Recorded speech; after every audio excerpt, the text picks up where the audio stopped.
YouTube? We do it all straight from the garage. Got another one for you. 2012 Infiniti Qx56. Try to start it and you just hear woo, woo. Okay, it don't sound like that, but basically the starter is spinning, but it's not engaging. So seems like the solenoid is messed up, which means we have to replace the starter. You know, most of these vehicles, the starter's on the side of the engine. Jack it up, get under there, pull it out. But good old Nissan Infiniti decided they wanted to put the starter under here, under the intake. So I've already taken the cover off, and that was, you had two 10mm bolts here, and then you had two here. The two in the back were missing, but it looks like, well, they're actually in here. So I don't know if they're broken or what, or maybe they just didn't put them in. But basically, you take the two front bolts off, lift it up a little bit, get an extension, and you can get these two rear bolts. And just for a frame of reference, two front bolts go here, two rear bolts go there. So now that we're here, looks like I'm gonna have to take air cleaner off, take this hose leading up to the intake and the breather box off. And it doesn't look like any fuel lines need to be removed for the intake. This is the intake right here. So that's a plus. Plus, I think this is direct injection anyway, so the fuel lines are probably under this. Well, it looks like I got a hose I got to take off here. This breather hose here. Probably release this hose off of there. Or excuse me, that's a wire loom. Release that. Got another intake hose right here. And then you got these, let me see. See that 10mm bolt down there? This one. Looks like you got 10 of those to take out. Nothing really on the front. So it doesn't seem like a terribly difficult job. But we'll get into it and we'll go from there. All right, y'all. 2 minutes later, got the airbox off. Everything came out as one piece. Got a couple hoses you got to disconnect. But it all comes out, and then the box, it has one here, and one on the side. They're all 10mm. So not too bad. Now the throttle body, I could take it off, but I'm gonna leave it on. These two lines have antifreeze running through them, so what I'm gonna do is take them off, get a screw and stick it in them, and that way I don't have to take the throttle body off. I can leave it on the intake. So I'm gonna take these two hoses off, plug them with screws, and then this wire has to come off. And let me see. Have to release this from here. It's just a little clip. You could take a pair of needle nose or a screwdriver and knock that out. And really, that looks like, as far as the intake is concerned, I'm gonna pull this hose, and then I'll be back.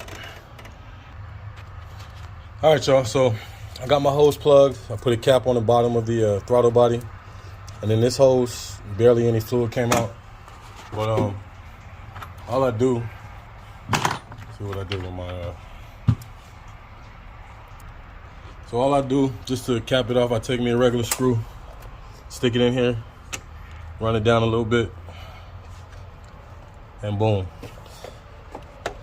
That'll take care of your leaks. And then the reason you want to do that, the reason I don't want to take the throttle body off is because some of these throttle bodies are temperamental. I know GM does it, but Nissan, I've heard, does it too. If this flap gets moved in any way, you're gonna have to do a relearn process on the throttle body. So I'd rather just leave it on there. Another reason I don't want to change the gasket. So once you take these screws out, then there's a chance you could let air in the system. If the gasket's not good, so you gotta replace the gasket. And the customer doesn't want to do that, so I'm not gonna do it. So basically, throttle body can stay on now. And now we just gotta worry about, this hose right here. Took it off, boom. Disconnected this blue wire from here. And I disconnected the power wire going to the throttle body from here. And they're all just push and pull connectors, so push, pull, nothing too crazy. And then so this side appears to be done. I don't see anything else connected over here. So now we'll go to the other side and see what's over there. Pause. All right, y'all. So right side of the engine, or left side, excuse me, if you're facing it. This hose right here, pull that 10 millimeter bolt in the bracket back here. It was right there. Took that out and was able to move these hoses to the side.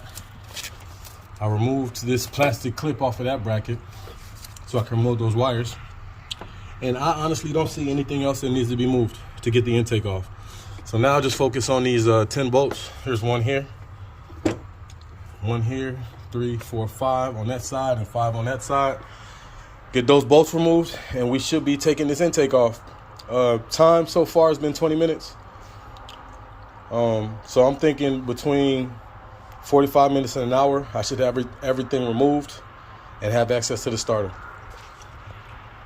I'll be back.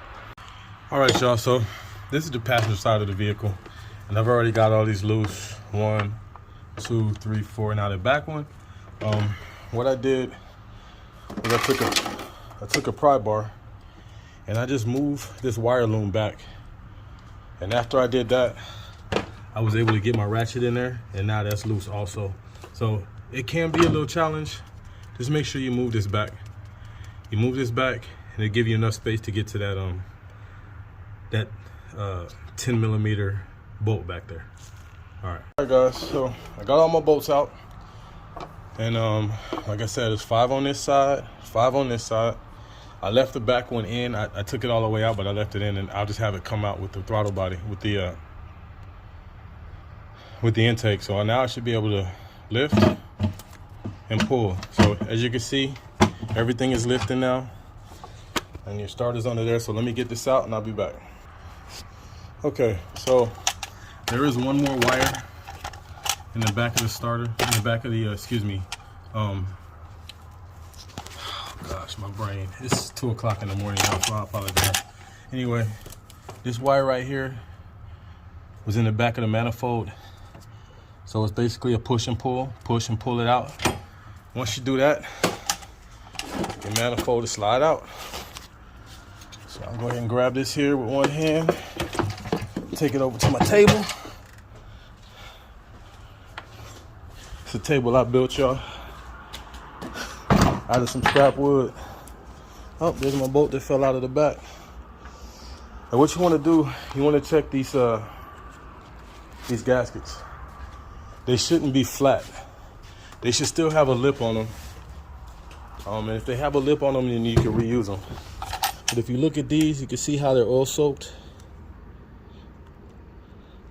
And they still have a small lip, but these are going to need to be replaced. These are going to need to be replaced.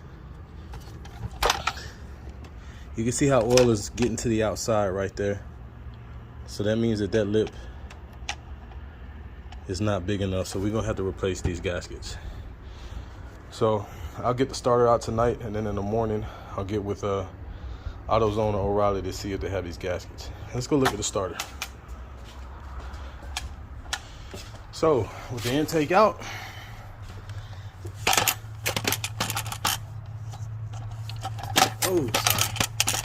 the intake out, here's your starter. And we had to go through all of that to get to this. And as you can see, you got fuel lines down here. This is direct injection from fuel into the cylinder, so you got fuel lines and stuff. What I'm gonna do right now is I'm gonna clean all of these cylinders up and I'm gonna tape them up, and then I'll blow everything out, and then we'll work on that starter. Looks like it's got 2 bolts holding it in. That's it right there. I know it looks like a gang of mess, but we should be able to slide it out without too much resistance. May have to take a couple of these injector wires off, but I'll see once I actually get in there. But anyway, there's the starter. And so I'll tape all these cylinders off. You don't want anything to fall in these cylinders. You end up messing up your valve, your pistons. And yeah, that's engine trouble. So I'm gonna tape these cylinders off and then I'll be back. All right, so now that we got these cylinders taped off and covered, Now we'll start working on the starter. Looks like I got a power wire here. It's probably gonna be a 12 or a 13. And then looks like I got a wire here. Okay, that's connected there, so that wire will have to come out. And I'm probably gonna remove these 4 injector wires just so they're out of my way. These are also push and pull, should be. And this wire loom is, yeah. See, these are also push and pull, so it's not, it doesn't really, just to get it out of the way, give me a little bit more room. And you probably don't have to do this, but I always try to find an easier way. Anyway, you saw how I took those 2 off, and I'll take these other 2 off, and then I'll come back. All right, y'all. So I got the starter out. Just a couple things with the starter. So you got 2 bolts.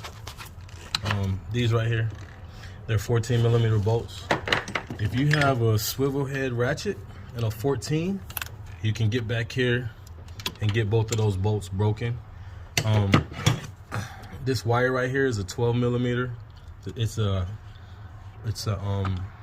nut, and that's a 12mm nut. So if you have your ratchet, once again, you can put it on the back of that and pull that out. So you get those 2 bolts out, you get that out. Take this out first. Take this wire out first. If you take this wire out first, it'll make getting the bolts easier. You may have to undo this line if you don't have enough leverage. This hose, it's just a regular clamp and a hose. You can pull that off. And then this wire here, I just loosened it. Take a pair of pliers and push a little plastic pin out. Then you can pull it up here and you can disconnect it. And that's the wire on the back of the starter. And then you may have to, I was able to shake the starter and pull it out, but you may have to tap it a little bit because it's in there pretty good. So other than that, man, pretty straightforward. Starter came right out. Just pull it, tilt it up and pull it out. I didn't need to remove those fuel injector connections, but hey, I could just stick them back on, so that's no issue. And then when you're putting a new one in, everything is in reverse order. Put the starter back in, put your 2 bolts, your 2 14mm bolts back in, hook up your line, make sure you plug that wire in, and then start putting the, well, also I gotta put these injector wires back on. But then after that, pull your tape. I'm gonna clean this out, and then you pull your tape and put your intake back on. So I'm gonna go ahead and get everything prepped to put back in, and we'll be back. All right, y'all. So got the starter in. Pretty simple process. Like I told y'all before, I got my 2 14mm bolts in first. Then I put my wire on here, and then this wire is back here. It came with brand new little plastic plugs. Let me get that. You see a white one down there? So you can actually break the old ones off if your starter has new ones. You could just break it and take it off. Break the plugs, not the wire. But yeah, so got everything back in, and I'm gonna pause now because we're gonna go ahead and get those gaskets for the intake plenum. And once I get those, I'll get them replaced and I'll get everything put back in. But pretty simple process. Got all my injector wires put back on, and she should be ready to start the truck. Hey guys, so I'm back. So I finally got these gaskets for the throttle body. I'm sorry, the intake, and I wanted to show you the difference. So this is what was on there, and this is a new one. You can see how this is flat, and you can see how this has a lip. These were starting to leak because of how flat they are. So if you're gonna go in here to change the starter, it's best that you change these gaskets. All they do is they pull right out. And for this vehicle, they sold them individually. There's the part number. So you can get 8 of them. I think they were like $6 or $7 a piece, and replace them. And that'll keep you from having to go back in here later down the road. So if yours are flat like these and there's no lip, you need to replace them. All right, we're gonna get these put in and then we'll be back. All right, guys, so we got the throttle body laid back in. Don't forget, there's a wire back here that has to be plugged in. And also, something to check, if you wanna make sure that none of your gaskets moved, if you notice, each gasket has these little black tabs. So make sure you have 8 black tabs showing, which we have 4 on this side and 4 on that side. And as long as those black tabs are showing, your gaskets should still be in place. I did, and the reason I said that is because I noticed when I turned it over that a couple of them tried to move on me. So, yeah. So basically now, I'm gonna put my 10 bolts back in, hook up all my vacuum lines, hook up my two water lines here. Got a couple connections to make here, put my air box back in. And then we should be at the point where we can go ahead and start her up. I've had the battery charging all night, so had it charging at 2 amps all night, so it should be ready to go. Oh yeah, make sure you pull your tape off too, the cylinders. But yeah, I just wanted to show you guys that, and I'll be back once I get everything together and we get it going. All right, guys, so got everything together. Airbox back on, all the lines hooked up. Everything looks good. Got all the bolts tightened down. I'm gonna insert a bolt pattern. Nissan/Infiniti has a bolt pattern that you're supposed to tighten this down, this intake down, and it's supposed to be at like 6 pound-feet or feet-pounds or 8.3 Newton meters. Well, basically, that's tightening it by hand with a ratchet. That's what it boils down to. So the bolt pattern is gonna be the 3rd bolt up from the back. So 1, 2, 3, 4, 5, 6, 7, 8, 9, 10. So 1 and 2 is going to be the 3rd bolt up from the back. 3 and 4 is going to be the 4th bolts up from the back. 5 and 6 are going to be the 2nd bolts up from the back. 7 and 8 are going to be the front, and 9 and 10 are going to be the back. And I'll post that in this video so you guys can see it. But that's according to Nissan, what they recommend. So let's go ahead and hit the starter on this thing and see what happens. Just hook the battery back up, so we should have a working vehicle. And there it is. Came here, wouldn't start, and now she starts up fine. Got no lights. Everything looks good.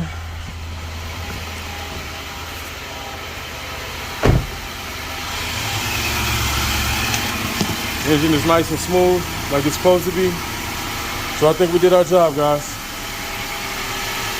All right, so we do it all straight from the garage, man. I appreciate y'all. Thank y'all for subscribing. Thank y'all for continuing with the comments and the questions. If y'all got any comments or questions for me, leave them. I'll answer them as soon as I can. And we'll see you on the next one. Peace.